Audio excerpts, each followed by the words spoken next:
Here's a quick run through of how to find the derivative of inverse sine of x. With this, you should be able to find the derivative of all the inverse trigonometric functions.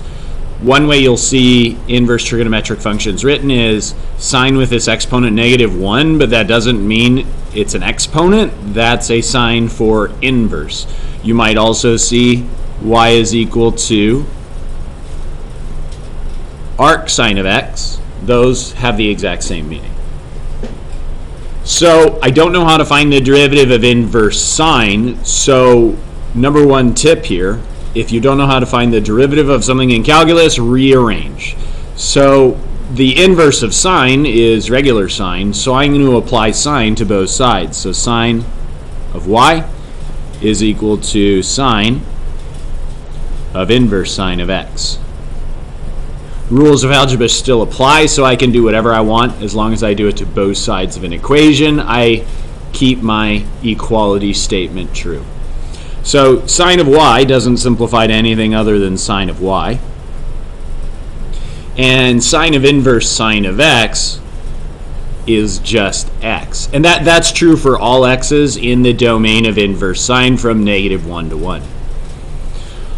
So we started off with y as inverse sine, which we couldn't take the derivative of. But now you have sine of y. All you need to know there is the derivative of sine and how to use the chain rule or implicit differentiation. We also need to take the derivative of x with respect to x. That should be pretty easy. So the derivative of x with respect to x is a pretty easy one. The derivative of sine of y with respect to x, you have to think chain rules. So the derivative of sine of anything has got to be cosine of that same something. Our something is y, and well, y is another function. In fact, y is inverse sine of x. So it's like we have a function inside of a function. We have to use the chain rule. So the derivative of sine of y is cosine of y times the derivative of y. Well, we're expecting the derivative of y to be y prime, so I'm just going to rearrange using some algebra, divide both sides by cosine of y. Y prime is 1 over cosine of y. Well, that's the derivative, but we're expecting to have a derivative with an input of x. This derivative has an input of y.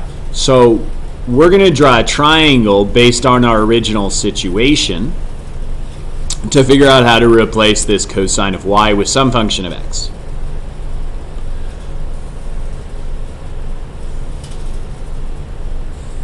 Alright, so I have a right triangle. My angle in standard position, imagine we're in the first quadrant of the unit circle.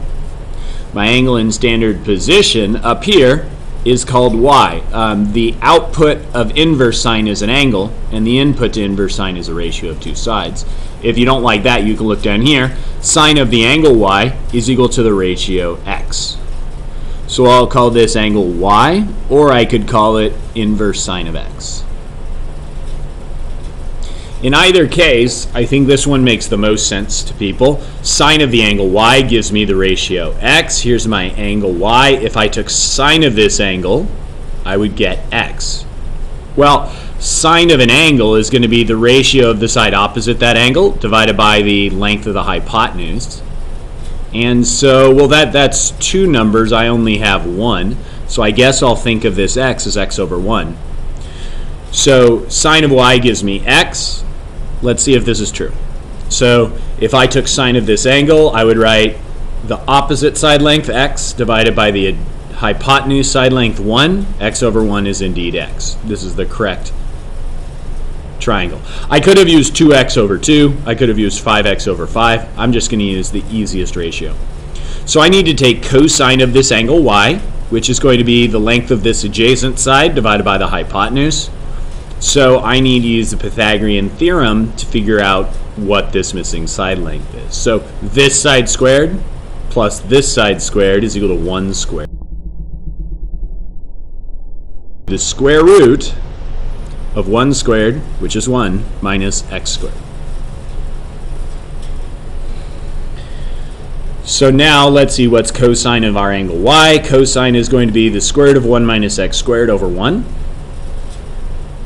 So I can just replace cosine of y with the square root of 1 minus x squared. Since division by 1, you get whatever you were dividing by.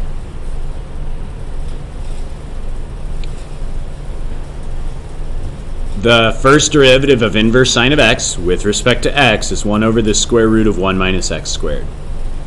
If you want to find the derivative of the other 5 inverse trigonometric functions, you follow a similar pattern.